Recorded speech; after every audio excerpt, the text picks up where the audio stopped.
साहम वृद्धिम कर्णाटके गता क्वचित क्वचिन महाराष्ट्रे गुर्जरे जीर्णताम गता। भक्ति महारानी उत्पन्न कहाँ हुई?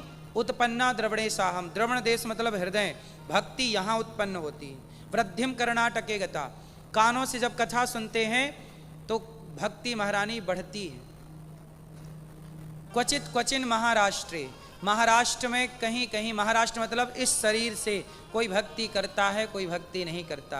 गुर्जरे जीर्णताम गता, भजन के बिना तो भक्ति बूढ़ी हो गई, गुजर गई रातें भजन के बिना, भक्ति महारानी हो गई बूढ़ी। तब नारद जी ने कहा कि भक्ति कहाँ कहाँ गई? भक्ति सारे दुनिया में भ्रमण की, उत्पन्ना द्रवणेशाहम वृद्धिम कर्णाटके गता क्वचित क्वचिन, सब जगह गई, पर ना पश्यम कुत्र में क्षरमा मनः संतोष कार्यक्रम, मुझे कहीं भी शांति नहीं मिली। भक्ति महारानी बोली जब मैं वृंदावन गई तो वृंदावन में मुझे अपार शांति का अनुभव हुआ। भक्ति महारानी तो वृंदावन में जवान हो गई, पर भक्ति के दो बेटे हैं। भक्ति के कितने बेटे हैं? कौन कौन से? ज्ञान और वैराग्य। भक्ति तो जवान हो गई, पर ज्ञान वैराग्य बूढ़े के बूढ़े रहे, ये जवान नहीं हो पाए। तब क्या हुआ? भक्ति महारानी ने नारद जी से कहा, महाराज मेरे पुत्रों का दुख दूर करो। तब नारद जी ने वेद वेदांत घोषिश्चा गीता पाठिर मुहुर्मुहु, गीता सुनाई, वेद पुराण सुनाए, पर भक्ति का दुख दूर नहीं हुआ। तब नारद जी से भगवान सूर्य ने कहा कि भागवत सुनवाओ। सोचिए, भक्ति ज्ञान वैराग्य को भी भागवत सुनवानी पड़ी। जब भागवत सुनवाई गई तब भक्ति का ज्ञान वैराग्य, भक्ति का सारा दुख दूर हुआ और भक्ति महारानी प्रसन्न हुई। भागवत सुनी तो भागवत चल रही थी, सदा सेव्या श्रीमद् भागवती कथा, यस्याः श्रवण मात्रेण हरिश्चित्तम समाश्रयेत्। भागवत सदा सुनना चाहिए, सदा सेव्या, भागवत सदा सुनो। अच्छा, भक्ति महारानी ने सुन करके सारा दुख दूर कर लिया, ज्ञान वैराग्य का दुख दूर हो गया। भक्ति महारानी बोली, मैं कहाँ बैठूं, कहाँ जाओ? भक्तों के हृदय में जाके बैठ जाओ। भक्ति का दुख दूर कैसे हुआ? भागवत सुन के। इसलिए आपका भी दुख दूर होगा भागवत सुन के। नारद जी ने सनकादियों से कहा कि क्या कोई पापी व्यक्ति भागवत सुने तो दुख दूर होगा? बोले हाँ, कितना भी बड़ा पापी क्यों ना हो, वो भागवत सुनेगा तो दुख दूर होगा। क्या किसी पापी का दुख दूर हुआ? बोले हाँ।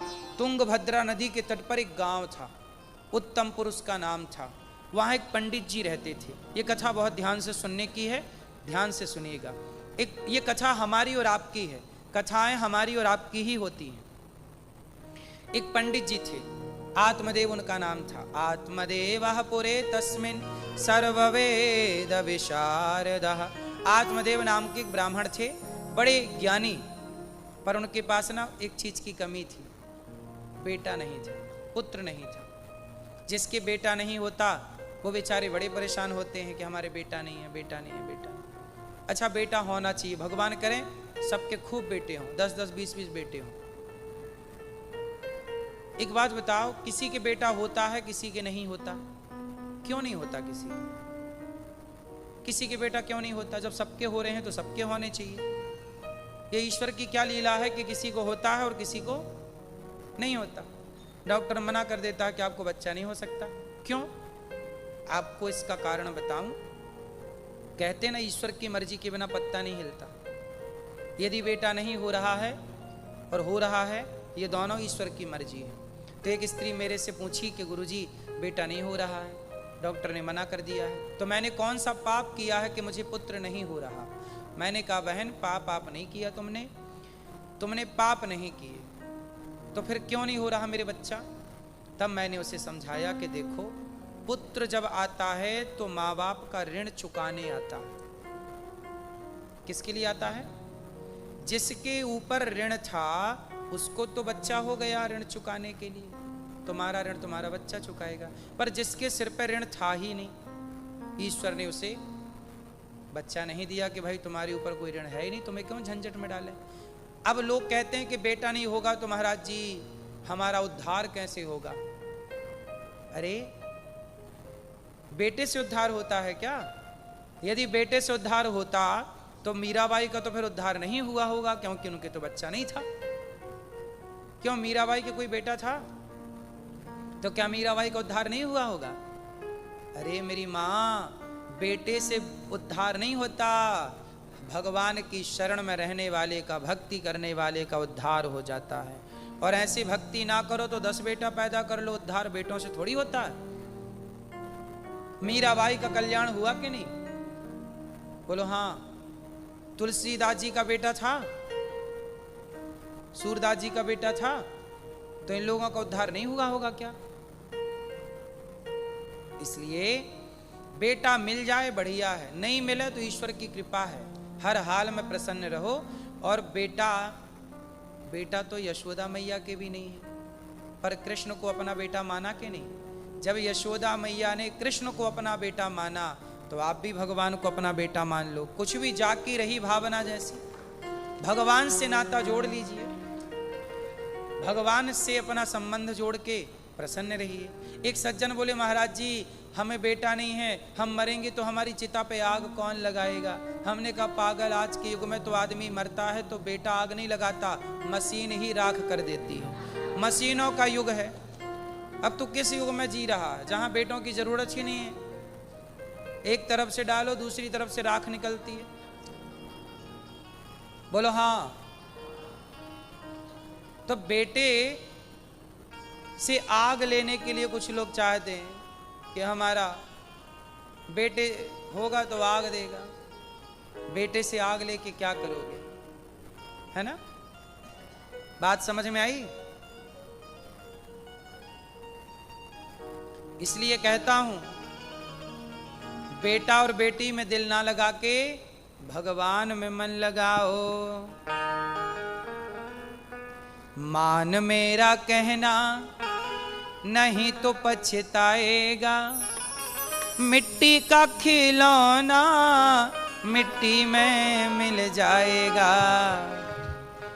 मान मेरा कहना नहीं तो पछताएगा, मान मेरा कहना नहीं तो पछताएगा। मिट्टी का खिलौना मिट्टी में मिल जाएगा, मिट्टी का खिलौना मिट्टी में मिल जाएगा। मान मेरा कहना नहीं तो पछताएगा, मान मेरा कहना नहीं तो। आपको दिया है वो आप स्वीकार नहीं करते। आप कहते हैं कि भगवान ने हमें ये दिया है, पर हमें चाहिए तो ये था, दिया ये है पर हमें तो ये चाहिए था। इसी चक्कर में क्या होता है, आप अपना नुकसान कर लेते हैं। इसलिए हम कहते हैं कि विधाता ने जो आपके लिए बनाया है उसमें आप प्रसन्न होना सीख लीजिए। आप अपना दिमाग ज्यादा ना चलाइए। यदि ईश्वर ने देखो, मेहनत करिए, पैसे कमाओ ईमानदारी से, पर खुरापाती दिमाग लगा के यदि आप कुछ करना चाहते हैं तो जो ईश्वर ने आपके लिए बनाया है वो बेहतर है। अब उदाहरण से समझिए कि आत्मदेव जी को बेटा था ही नहीं। क्या नहीं था? बेटा। मैया, ओ मेरी माँ, पीली मैया, सुन रही हो मेरी माँ? आत्मदेव जी के भाग्य में बेटा नहीं था। क्यों नहीं था? क्योंकि भगवान को पता था कि इसके भाग्य में यदि बेटा दिया गया तो ये अपने बेटे से बहुत कष्ट पाएगा।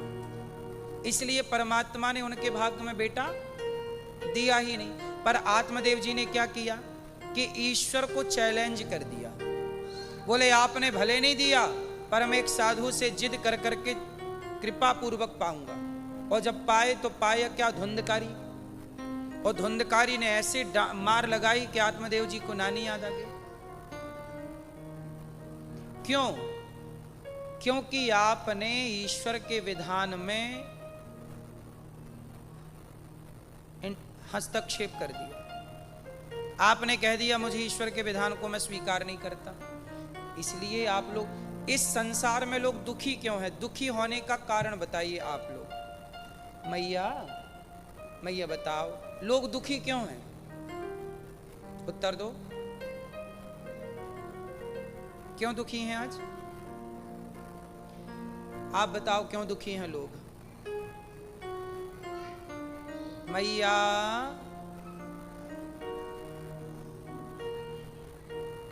संतुष्टि नहीं है, बात सही है,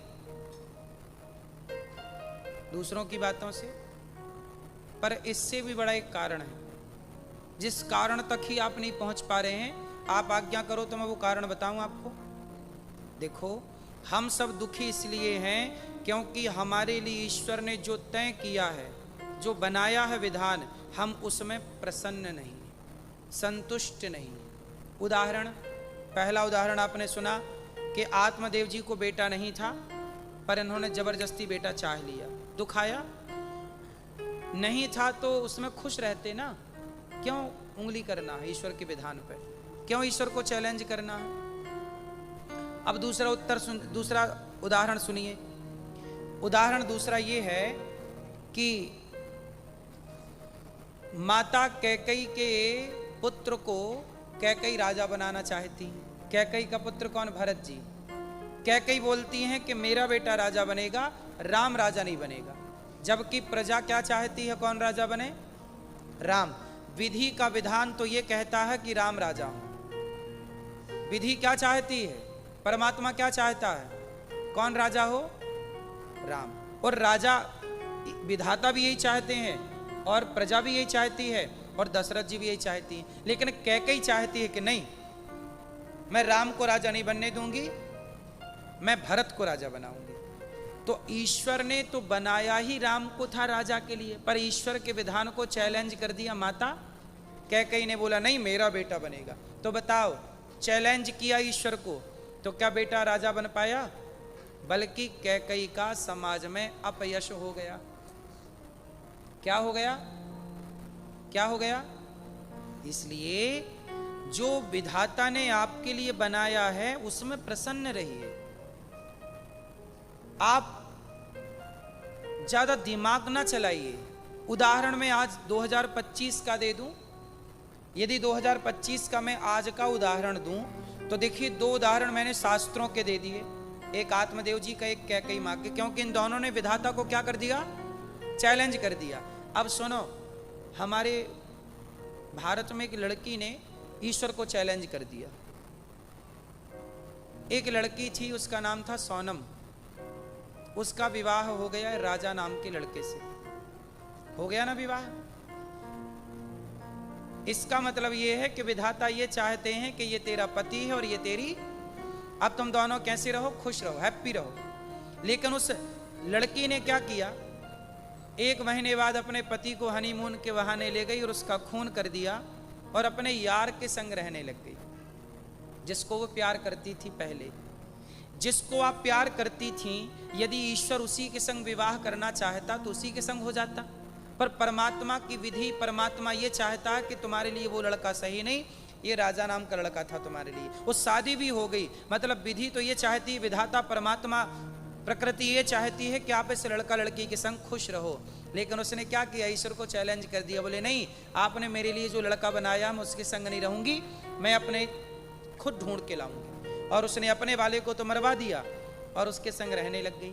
क्या हुआ? पोल पट्टी खुल गई, जेल चली गई, माँ बाप का अपयश हो गया।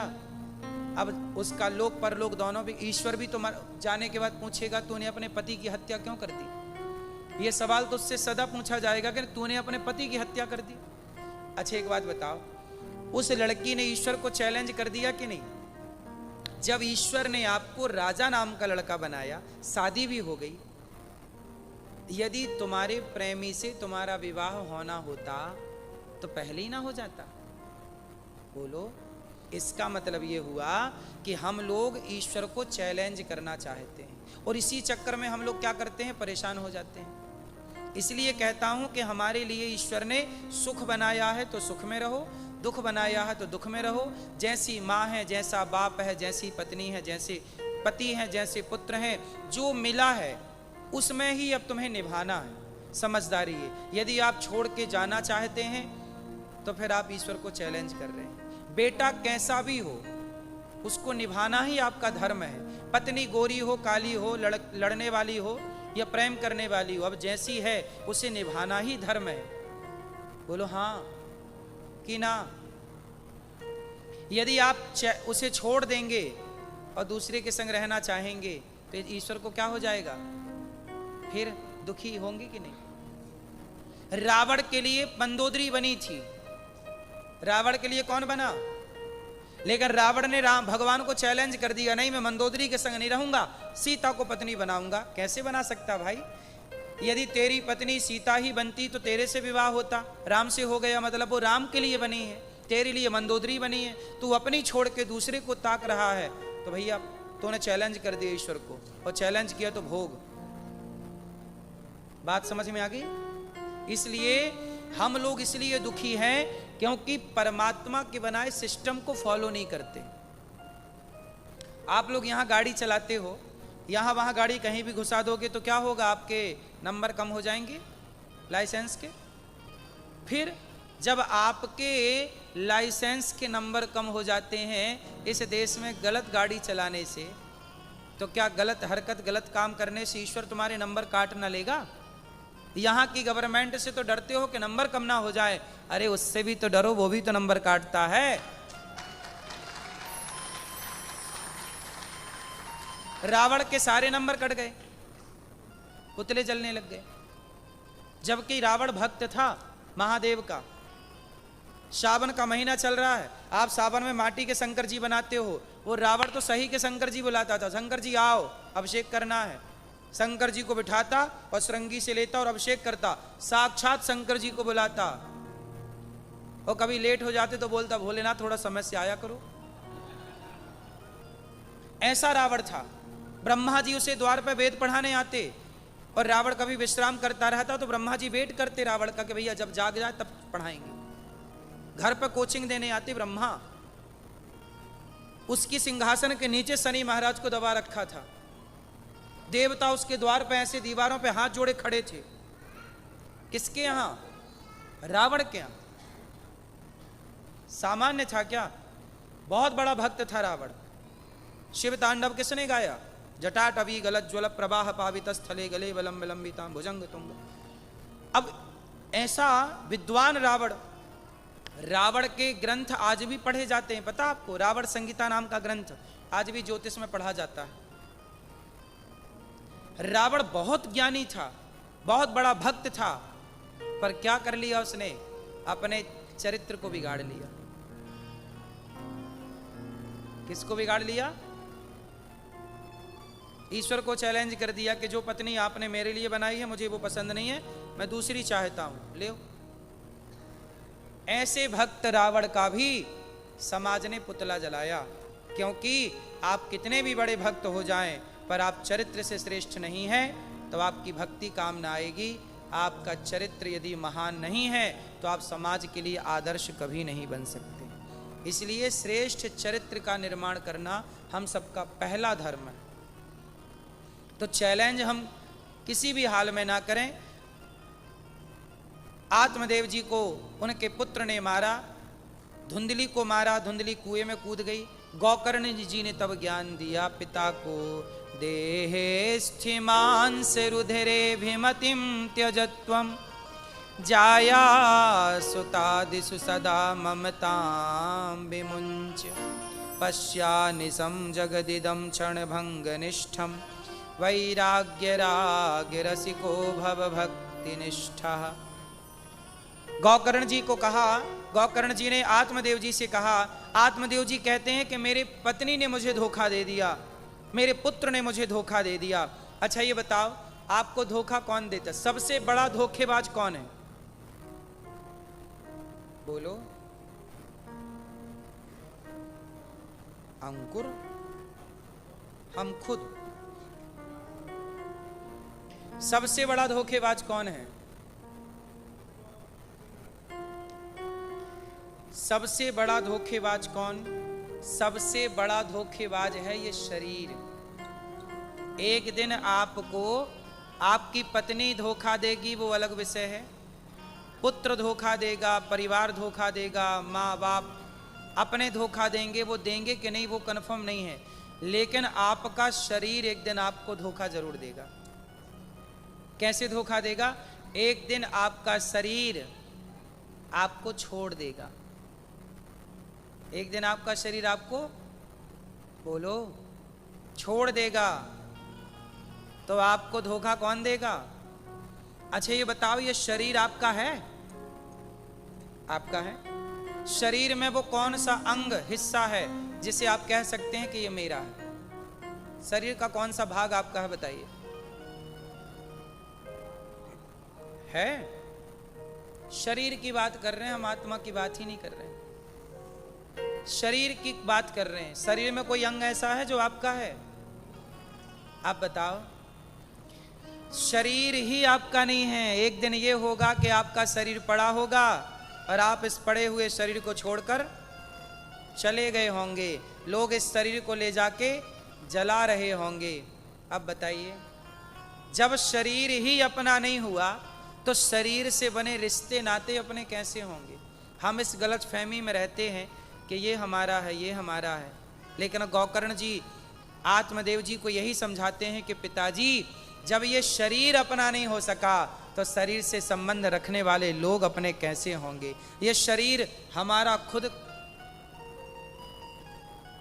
किराए का है।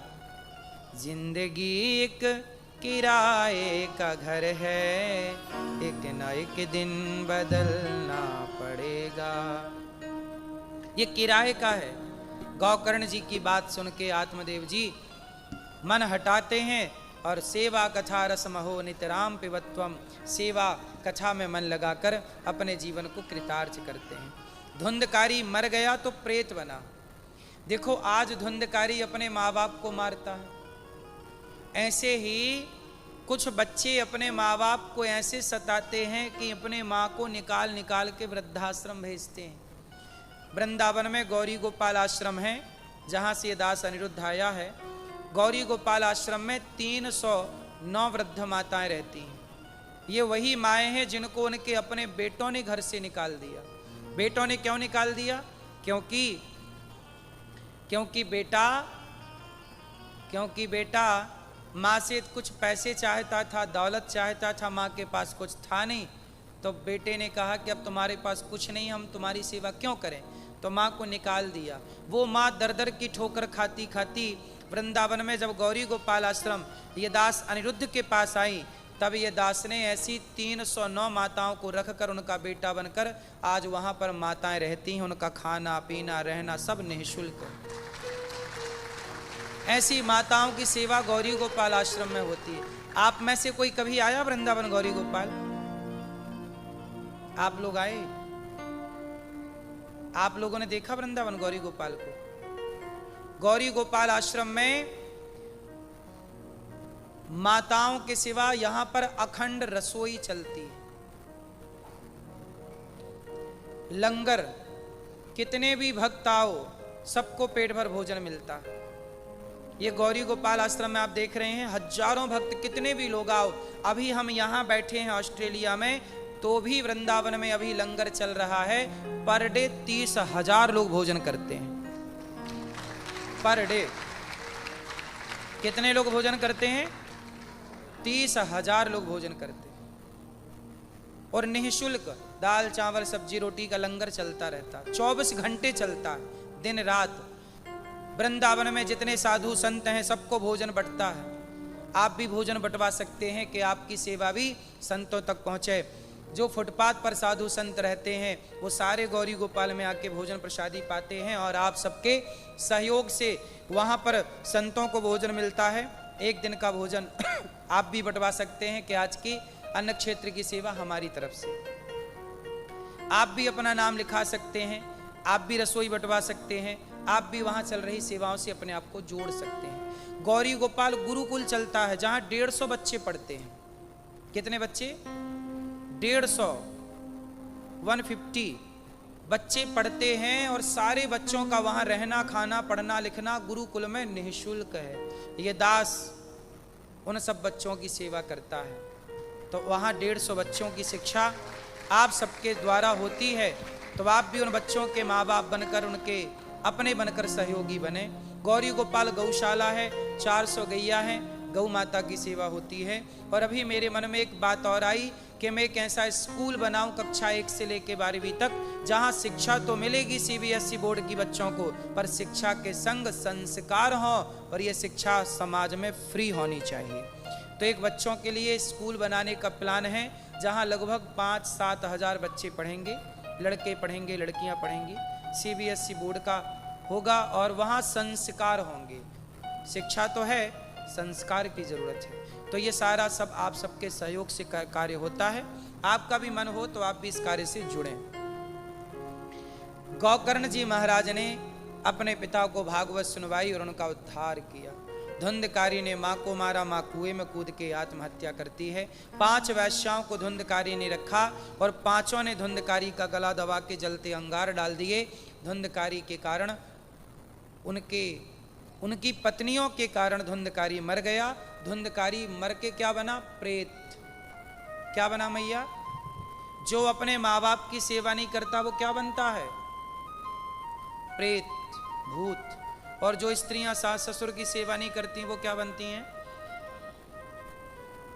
चुड़ैल।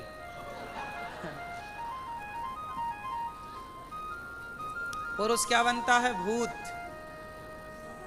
और जो अपने सास ससुर की सेवा नहीं करती, वो पति की सेवा नहीं करती, वो चुड़ैल। तो आप लोग करते होंगे ना सास ससुर की सेवा? सेवा करिए अपने से बड़ों की, सम्मान करिए अपने से बड़ों का। यदि आप अपने से बड़ों का आदर नहीं करेंगे तो कल आप बड़े होंगे तो आपके बच्चे आपका कैसे आदर करेंगे? क्योंकि हम जब बूढ़े होंगे तो हमें भी तो बच्चों का सहारा चाहिए होगा, क्योंकि ये संसार सहारे से चलता है। बोलो हाँ। ये संसार हमें एक दूसरे का क्या चाहिए? सहारा।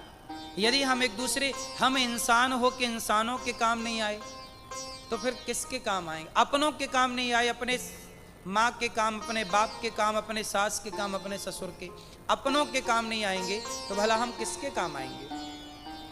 इसलिए आप भी किसी के काम जरूर आइएगा। और गौरी गोपाल आश्रम में ये दास अनिरुद्ध कोशिश करता है कि जब तक प्राण है तब तक मैं किसी के काम आता रहूं, उन वृद्ध माओं के काम आता रहूं, संतों के काम आता रहूं, समाज के काम आता रहूं। आप लोगों से भिक्षा ले करके, और गौरी गोपाल की इतनी सेवाएं चलती हैं, ये बहन लोगों ने सब देखा आकर। आप लोगों से भी मेरी प्रार्थना है कि आप भी आकर के गौरी गोपाल की सेवाओं को देखिए, और भारत जब भी आइए तो वृंदावन में गौरी गोपाल अवश्य आइए। तो कितने लोग मेरा निमंत्रण स्वीकार करेंगे?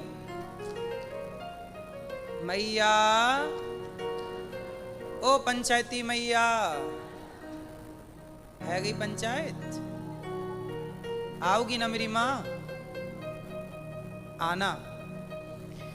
तो धुंधकारी प्रेत बना।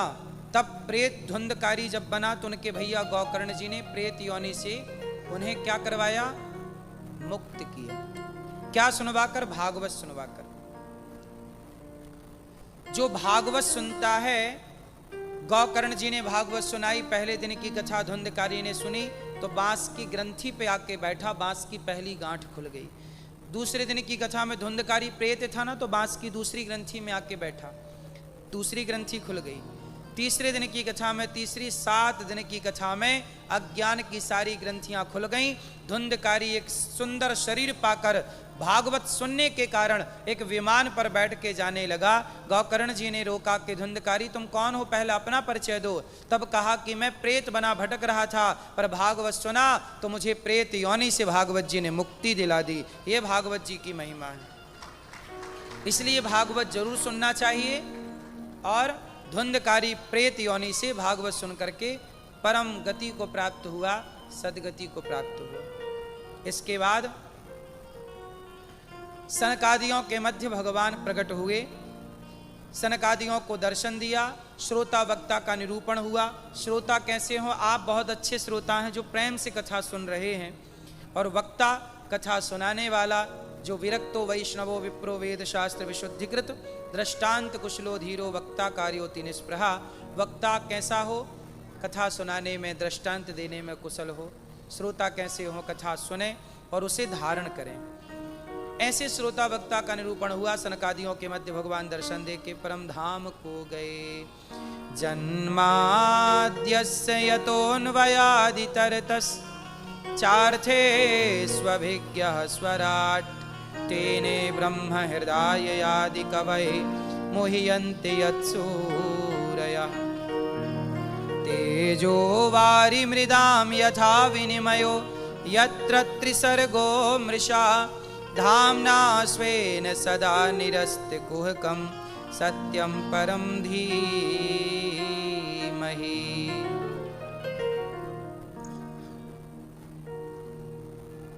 भागवत जी में सत्यम परम धीमहि को प्रणाम किया गया। सत्य।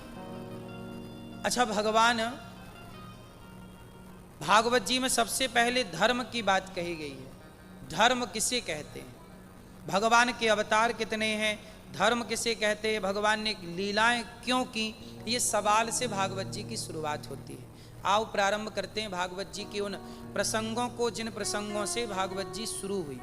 पहला प्रश्न है भागवत जी का, मनुष्य मात्र का धर्म क्या है? तो कृपया आप लोग जल्दी से मुझे बता दो कि मनुष्य का धर्म क्या है। आप सब मनुष्य हैं ना? क्या धर्म है मनुष्य का? मनुष्य का धर्म है दया। धर्म का मूल है दया करना, सत्य बोलना, यही हमारा परोपकार करना, परहित। धर्म क्या है? अब आप लोग उन बेसहारा वृद्ध माओं के लिए जब आप अन्न देते हैं, थोड़ा सहयोग करते हैं, तो ये क्या है? यही धर्म है। हम किसी के काम आए, यही धर्म है। हम किसी की सेवा करें, परहित सरिस धर्म नहीं भाई। इस धरती में सबसे बड़ा धर्म क्या है? सेवा करना सबसे बड़ा धर्म है। लक्ष्मण जी ने राम जी की क्या की? हनुमान जी ने राम जी की क्या की? तो सेवा को चुना ना हनुमान जी ने, सेवा को चुना ना लक्ष्मण जी ने, क्योंकि धर्म सेवा ही है। इसलिए किसी भी हाल में रहो, सेवा करना ना छोड़ो। इसलिए आप लोगों से ये दास बार बार कहेगा कि आप भी अपने आप को सेवा से जोड़िए। और आप भी यदि वहाँ की सेवाओं के लिए नाम पहुँचाना चाहते हैं तो ये राहुल जी हैं, आप नाम लिखाकर रसीद अवश्य प्राप्त करें। तो कृपया इस बात को समझें कि धर्म क्या है। दया करना, सत्य बोलना धर्म है। दूसरी बात, भगवान के अवतार कितने हैं? चलो बताओ, भगवान के अवतार कितने हैं? कितने अवतार हैं? 26। हरि अनंत हरि कथा अनंता, कहाँ ही सुनहि बहुविधि सब। भगवान के अवतार तो बहुत हैं, पर विशेष 24 है। कितने अवतार हैं? 24 अवतार जो हैं, पहला अवतार नारायण नारद हरि कपिल देव श्री राम, हंस हयग्रीव मोहिनी दत्तात्रेय सुखधाम, नरसिंह वामन व्यास जी ऋषभ देव कौमार, यज्ञ पुरुष धनवंतरी बुद्धि कल के अवतार। भगवान के 24 अवतार।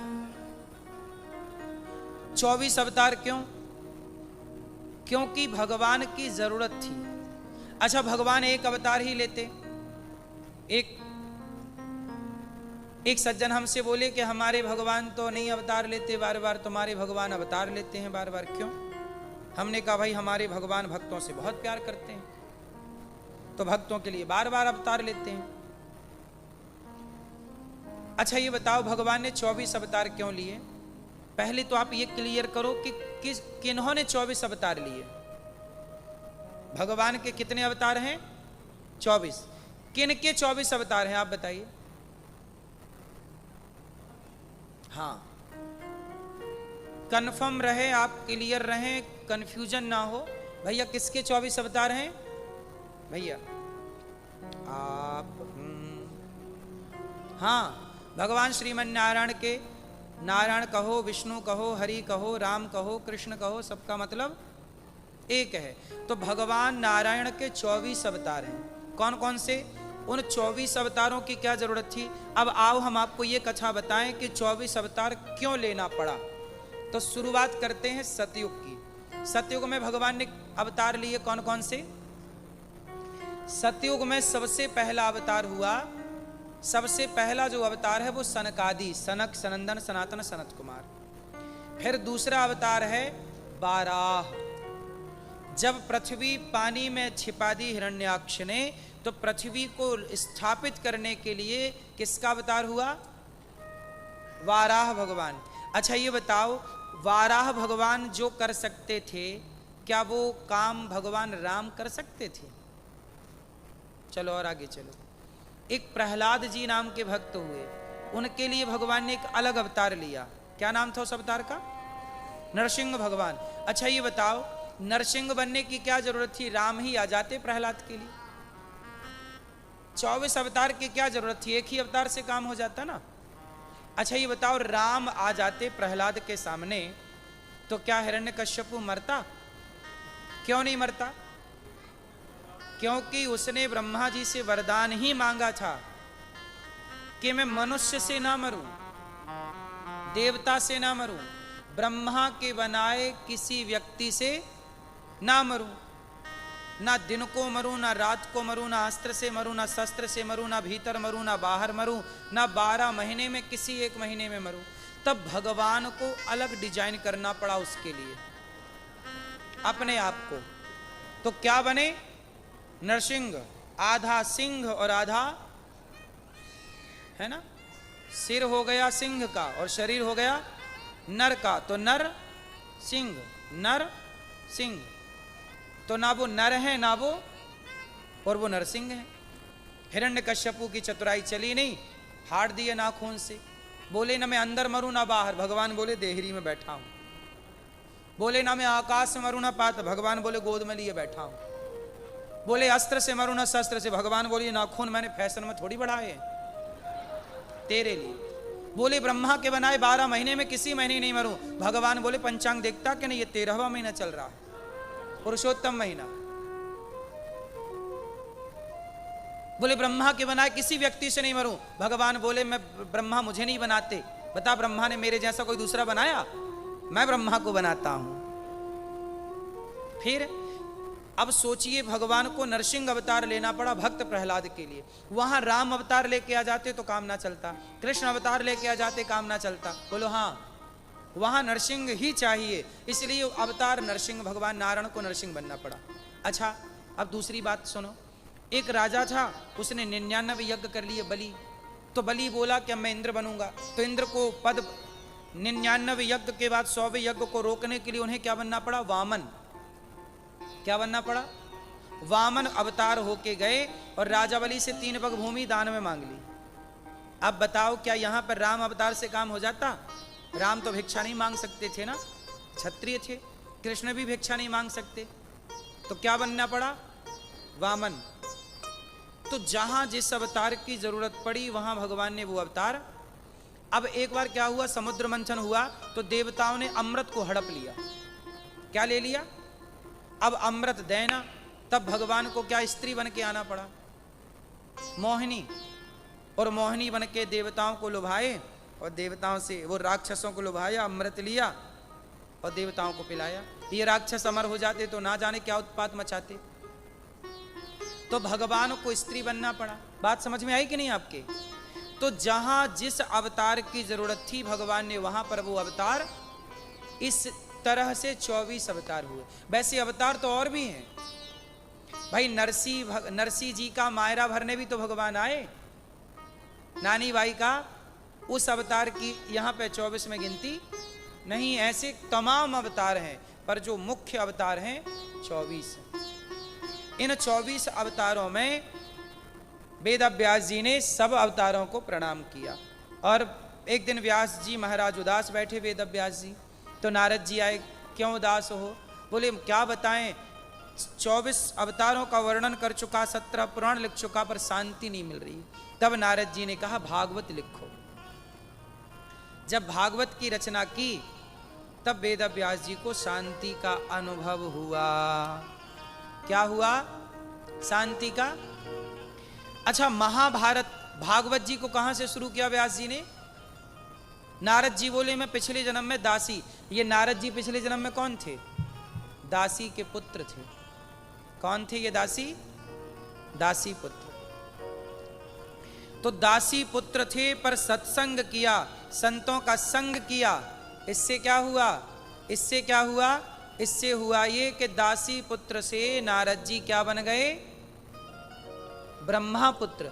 अच्छा, नारद जी पिछले जन्म में पता क्या थे, इनकी मां घर घर जाके बर्तन सेवा करती थी। बड़े गरीब परिवार के थे देवर्षि नारद जी पिछले जन्म में। इनकी मां बर्तन धुलती, संतों का जो जूठन प्रसाद मिल जाता खाती, पर संतों में बड़ी निष्ठा थी, संतों की खूब सेवा की। एक दिन क्या हुआ, इनके यहाँ संत आए तो नारद जी ने खूब सेवा की। उस समय ये बालक थे, संतों ने सेवा की, संतों की खूब सेवा सेवा सेवा सेवा। संत बड़े प्रसन्न हो गए। संत ने कहा, बालक मैं तुझे एक मंत्र देता हूं, उसका जाप किया कर। ठीक, नारद जी ने उस मंत्र का जाप किया। संत तो चले गए, संतों के पीछे पीछे नारद जी चल पड़े कि संतों के संग मैं भी जाऊंगा। नारद जी की इकलौती, जो नारद जी के प्रिय भगवान हैं, वो भगवान के पीछे भाग गए। तब उनकी माता ने रोका, रुक जा बेटा, अभी मैं जिंदा हूं, तू चला जाएगा, मैं कैसे तेरे बिना रहूंगी। तब नारद जी रुक गए और नारद जी ने अपनी मां की सेवा की। और नारद जी ने मां की सेवा की। जब मां की मृत्यु हो गई, नारद जी की मां की जब मृत्यु हुई तो सब छोड़कर नारद जी पहुंच गए जंगल और वहां तपस्या की। और तपस्या के बल पर इन्होंने भगवान को प्राप्त किया। जब भगवान को पाया देवर्षि नारद जी ने, तब तपस्या करते करते पूरी जीवन जिंदगी बीत गई। तब आकाशवाणी हुई नारद जी ने, तूने मेरा तप किया है, अगले जन्म में तू ब्रह्मा का बेटा बन के प्रकट होगा, तब तू मुझे पाएगा। तब वो बालक समाप्त हुआ पिछले जन्म में और अगले जन्म में वो देवर्षि नारद कहलाए। तो संतों की सेवा के बल पर सामान्य बालक क्या बन गया, क्या बन गया, देवर्षि नारद। सामान्य सा बालक नारद बन गए। किसके बल पर? ठीक है, आप लोगों को जल्दी तो नहीं है, बस आरती करें, जरा और सुन लो 5-10 मिनट।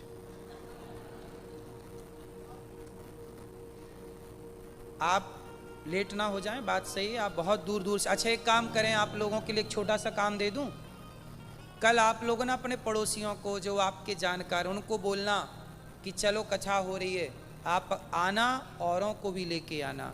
क्योंकि पानी पीने से ज़्यादा पानी पिलाने का पुण्य है, भोजन करने से ज़्यादा भोजन कराने का पुण्य है, ऐसे कथा सुनने से ज़्यादा लोगों को कथा सुनवाने का पुण्य है। आपके कारण कोई आए और उसके हृदय में भक्ति जाग जाए, उसका भी मन वो गलत काम करने वाला था सही रास्ते पे चल पड़े आपकी प्रेरणा से, तो ये तो पुण्य का काम है। इसलिए आप लोग आइए और जरूर अपने इष्ट मित्रों को, यहाँ जो लोग, भारत के लोग यहाँ रह रहे हैं, जो सनातन से जुड़े हैं, सभी सनातन प्रेमियों को यहाँ लेकर के आइए, कहिएगा कथा। आप लोग वैसे भी टीवी पर कथा सुनते होंगे, यूट्यूब पर सुनते होंगे, कितने लोग सुनते हैं? सभी लोग सुनते हैं। तो आप लोग अब आइएगा, गौरी गोपाल भी आइएगा, और ऑस्ट्रेलिया में आप रह करके, यहाँ पर रह करके कथा सुन रहे हैं, देखिए आप 7 समुंदर पार बैठ करके कथाओं से जुड़े हैं। ये आप लोगों से उन लोगों को सीखना चाहिए जो भारत में रह करके, कुछ लोग भारत में रह के कथाएं नहीं सुन रहे हैं, धर्म पर नहीं चल रहे हैं, उन लोगों को आप लोगों से सीखना चाहिए कि आप 7 समंदर पार रहकर भी धर्म और सनातन संस्कृति पर चल रहे हैं। आप प्रेरणा है उन लोगों के लिए जो नहीं चल रहे धर्म पर, इसलिए आपसे सीखना चाहिए उन लोगों को। आप बहुत अच्छी मानसिकता वाले हैं, बहुत अच्छे मनोभाव वाले हैं। नारद जी दासी पुत्र से क्या बन गए? ब्रह्मा पुत्र, और नारद जी का कल्याण हुआ। वेद व्यास जी ने भागवत की शुरुआत की कहां से? महाभारत के युद्ध से। अच्छा, आप लोग बताइए महाभारत क्यों हुआ? कितने पक्षों में हुआ महाभारत? कौरव और पांडव। ये बताइए महाभारत हुआ ही क्यों? किसकी गलती से हुआ? किसकी गलती? महाभारत में किसकी गलती थी बताइए? किसकी गलती से महाभारत हुआ, बताइए। भीष्म पितामह, और कौन कह रहा है? कौन? धृतराष्ट्र और किनकी? धृतराष्ट्र के पुत्र दुर्योधन और शकुनी और दुर्योधन और द्रौपदी। कौन बोल रहा है? द्रौपदी मिलेंगी ना मैया आपको, तब पूछेंगी मैंने क्या गलती की। मिलेंगी आपको तो पूछेंगी, मेरा नाम ले रही थी, बताओ क्या गलती थी मेरी।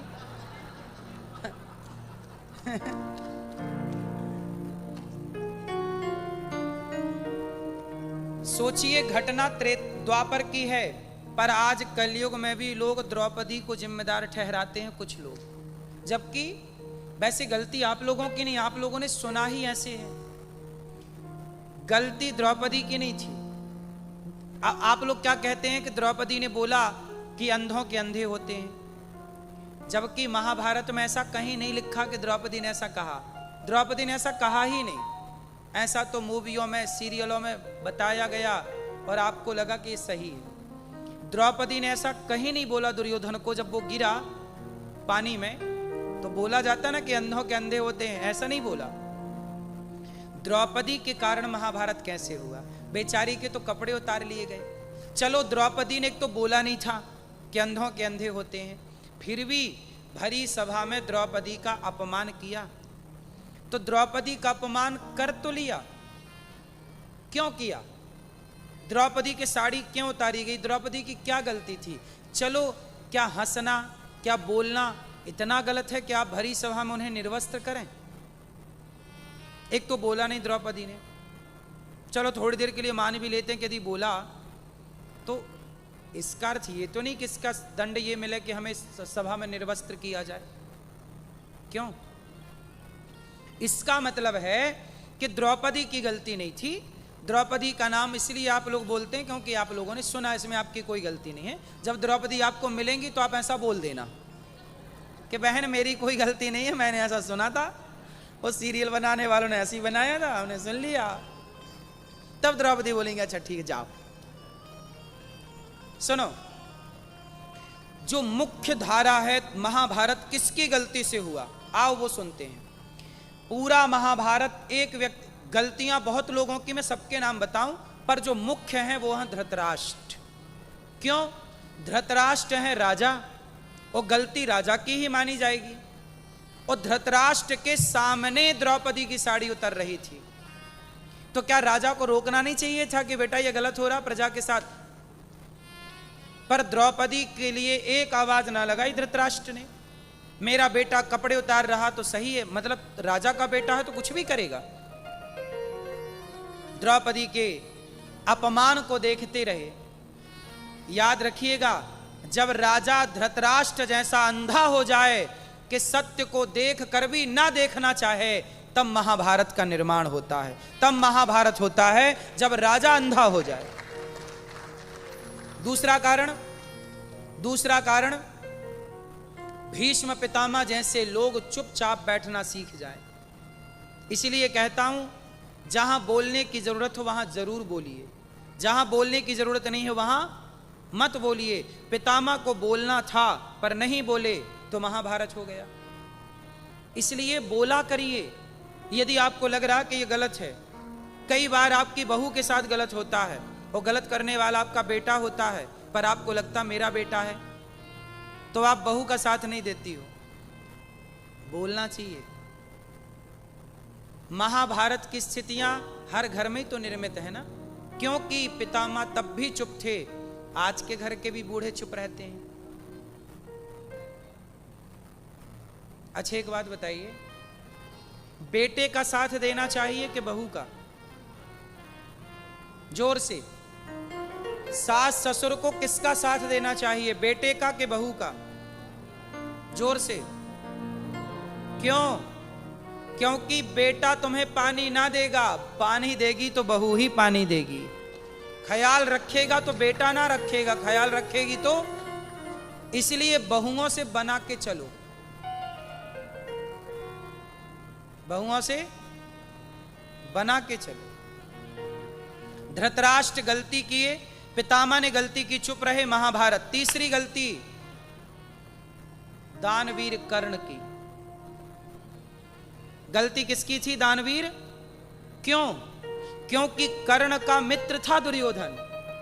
भाई आपका मित्र गलत करेगा तो आप नहीं समझाओगे यार तू गलत कर रहा, ये गलत है, मित्र तू गलत कर रहा। आप बताओ, आप अपने दोस्त को, फ्रेंड को, सहेली को, सखी को गलत करेगा तो समझाओगे कि नहीं? उत्तर दो। बोलते हो ना यार ये गलत है। कर्ण को बोलना चाहिए था कि मित्र दुर्योधन ये गलत कर रहा है, तू भरी सभा में देख कपड़े उतार रहा है, ये तो गलत है। कोई भी बच्चा कह देता कि ये गलत है, पर कर्ण ने उस गलत में दुर्योधन का साथ दिया। जब मित्र गलत में साथ देने लग जाते हैं तब महाभारत खड़ा होता, तब स्थितियां विपरीत होती। इसलिए दोस्त कैसा होना चाहिए? कर्ण जैसा मित्र होना चाहिए कि नहीं? कर्ण ने साथ तो दिया दुर्योधन का, मर गया बेचारा, पर मित्र का साथ नहीं छोड़ा। पर कर्ण की गलती क्या हो गई कि मित्र का साथ देने का मतलब ये नहीं है कि तू बलात्कार कर तो मैं भी तेरे संग बलात्कार करवाऊं क्योंकि तू मित्र है। अरे मित्र का मतलब ये है कि तू गलत कर रहा हो तो मैं तेरा हाथ पकड़ के ले आऊं और सही रास्ते पर लगा दो, ये मित्र का धर्म है। तुझे रोकना था, चल मैं मित्र तेरे लिए मरता हूं। क्यों मरने की नौबत आए, क्यों मरने की जरूरत पड़े? आप रोकिए ना गलत करने से। तो कर्ण जैसे लोग जब भरी सभा में साड़ी उतर रही हो और ये तमाशा देख रहे हो तब तो महाभारत होगा। तो ये भी तो जिम्मेदार है। आपके दोस्त भी आपके बिगड़ने में जिम्मेदार होते हैं। आपके घर का माहौल खराब है तो इसमें आपके दोस्तों की भी हिस्सेदारी है। आपने गलत दोस्त बनाए तो आपका परिवार गलत हो जाएगा।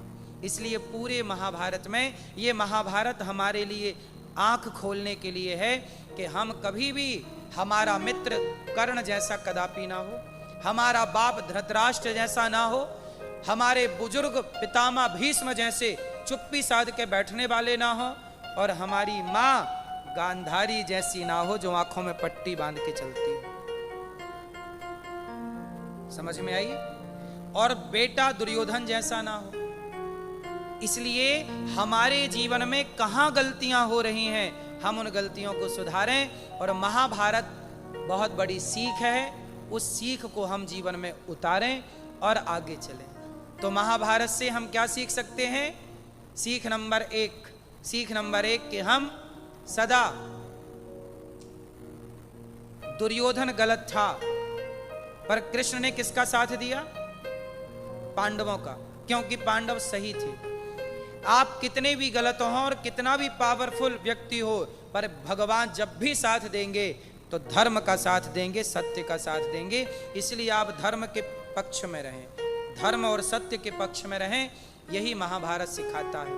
महाभारत अधिकार लेना सिखाता है और रामायण अधिकार छोड़ना सिखाती है। यदि आपने अपने भाई के लिए अधिकार छोड़ दिया तो रामायण लिखी जाएगी, और आपने अपने भाई से अधिकार मांग लिया तो महाभारत होगा। अब आपको डिसाइड करना है कि अधिकार छोड़ना है या अधिकार। और महाभारत क्यों हुआ? इसका सबसे बड़ा कारण था कि धृतराष्ट्र ने समय रहते बंटवारा नहीं किया। आप लोगों से यही प्रार्थना, मरने से पहले बच्चों का ठीक ठीक बंटवारा करके मरना। आप नहीं बंटवारा कर पाए तो बच्चे आपस में लड़के मर जाएंगे। यदि पांडवों का हिस्सा पांडवों को दे दिया गया होता, यदि पांडवों का अधिकार पांडवों को दे दिया गया होता, वो कह रहे थे हमें 5 गांव दे दो, दुर्योधन बोला सुई की नोक बराबर नहीं दूंगा। यदि पांडवों को उसका अधिकार दे दिया गया होता तो महाभारत होता। मतलब धृतराष्ट्र ने, दुर्योधन के अंदर इतना लोभ आ गया कि अपना तो खा रहा है, पांडवों का भी खाना चाहता है। जो दूसरों की संपत्ति खाना चाहता है उसका सर्वनाश होता है। बचिएगा दूसरों का धन खाने से, यही महाभारत सिखाता है। समझ में आई? तो देवर्षि नारद जी का कल्याण हुआ। राजा परीक्षित जी को 7 दिन में मरने का श्राप लगा। जैसे 7 दिन में मरना हो वो क्या करे? प्रिय भक्तों, आइए उन भक्तों का नाम सुन लेते हैं, फिर आरती की ओर चलेंगे। 5 मिनट 3 मिनट और बैठिएगा। उन भक्तों का नाम सुनते हैं जिन भक्तों ने गौरी गोपाल आश्रम की सेवाओं के लिए अपने आप को जोड़ा। आप भी यदि चाहते हैं कि मेरी तरफ से भी वृंदावन में संतों को भोजन बंटना चाहिए। जब आपके बेटे का जन्मदिन आए, बेटी का जन्मदिन आए, शादी की सालगिरह आए, जब भी कोई अच्छा उत्सव आए, या आज सावन का महीना चल रहा है, यूं भी आप सोच सकते हैं कि हम सावन के महीने में हम अपने हाथ से संतों को भोजन बंटवाएंगे। तो आज का भोजन संत हमारी तरफ से करेंगे। अब एकादशी आने वाली भी है, तो आप लोग भी अन्नदान कर सकते हैं सावन के माह में। और नाम लिखवाना है तो राहुल जी या ये अखिलेश जी आपका नाम लिख करके आपकी रसीद आप तक पहुंचा देंगे। तो कोशिश करिएगा कि आप भी संतों तक भोजन प्रसादी पहुंचाएं। गौरी गोपाल रसोई में एक दिन की रसोई आप बंटवाएं, एक दिन की सेवा आप लें।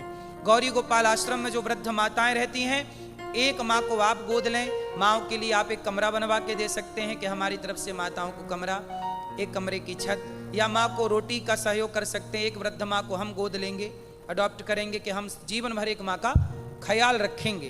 तो एक एक माँ की भी आप सेवा करें और थोड़ा थोड़ा सहयोग करें, तो आप भी इस सहयोग के बल पर आपकी बड़ी आपका पुण्य बढ़ेगा, माताओं की हेल्प हो जाएगी, और यही है कि हम किसी के काम आ जाएंगे। तो गौरी गोपाल आश्रम में जितनी सेवाएं हैं, आप गौदान कर सकते हैं, अखंड रसोई में सहयोग कर सकते हैं। कुछ भक्तों ने नाम पहुंचाए हैं, आइए ऐसे दानवीर महापुरुषों का नाम श्रवण करें। बोलिए सदगुरुदेव भगवान की, गौरी गोपाल भगवान की, राधा कृष्ण भगवान की। समुपस्थित सभी श्रद्धालु जनों को जय श्री कृष्णा। आइए उन महानुभावों के नाम श्रवण करते हैं जिन्होंने अपना सहयोग गौरी गोपाल आश्रम में चल रही सेवाओं तक पहुंचाया है। उन वृद्ध माताओं के लिए, जरूरतमंदों के लिए अपना सहयोग पहुंचाया है। आइए उनके नाम श्रवण करते हैं। अंजू गुप्ता जी अलवर राजस्थान से गौदान और एक वृद्ध माँ का सहारा बनते हुए आप 57,000 रुपये का सहयोग समर्पित कर रहे हैं। बहुत बहुत धन्यवाद, बहुत बहुत साधुवाद। नरेंद्र मिश्रा जी अहमदाबाद गुजरात से आप 10,000 रुपये का सहयोग समर्पित कर रहे हैं। स्वर्गीय रघुनंदन जी की स्मृति में निरुपमा सिंह जी के द्वारा विशेष सहयोग समर्पित किया गया है। बहुत बहुत धन्यवाद, बहुत बहुत साधुवाद। शकुंतला देवी जी मुरादाबाद से आप भी 2500 रुपये का सहयोग समर्पित कर रही हैं। बहुत बहुत धन्यवाद, बहुत बहुत साधुवाद। सोनी निषाद जी कानपुर से आप भी विशेष सहयोग समर्पित कर रहे हैं। विकास माहेश्वरी जी फरीदाबाद से 5100 रुपये। किन्हीं सज्जन ने 51,000 रुपये का सहयोग गुप्तदान के रूप में भेजा है। बहुत बहुत धन्यवाद, बहुत बहुत साधुवाद। मोतीलाल साहू जी सागर मध्य प्रदेश से आप 21,000 रुपये का सहयोग समर्पित कर रहे हैं। बहुत बहुत धन्यवाद, बहुत बहुत साधुवाद। आप सभी दानदाताओं को बहुत बहुत धन्यवाद, बहुत बहुत साधुवाद। सुंदर सी सेवाओं से जुड़ने के लिए, अपना सहयोग गौरी गोपाल आश्रम तक पहुंचाने के लिए, उन जरूरतमंदों तक पहुंचाने के लिए जिन्हें सहयोग की आवश्यकता है, ऐसी वृद्ध माताएं जिनका कोई सहारा नहीं है, उनकी सेवा गौरी गोपाल आश्रम में चल रही है। सैकड़ों गौ माताओं की सेवा हो रही है, सैकड़ों विद्यार्थियों को अध्ययन का मौका मिल रहा है, हजारों लोग जिस रसोई में भोजन कर रहे हैं। ऐसी सुंदर सी सेवा से आप भी अपने आप को जुड़ सकते हैं।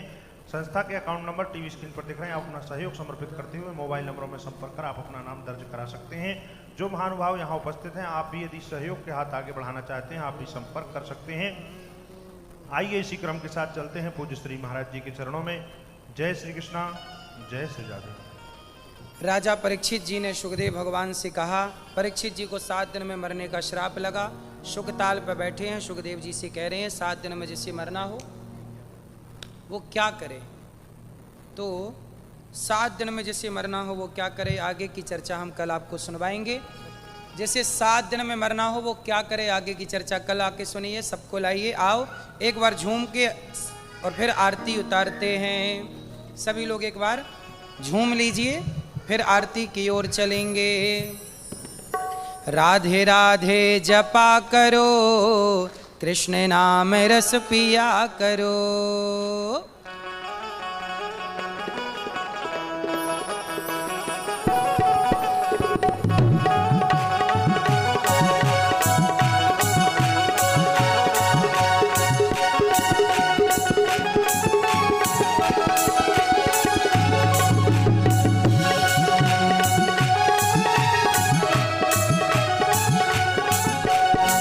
राधे राधे जपा करो, कृष्ण नाम रस पिया करो। राधे राधे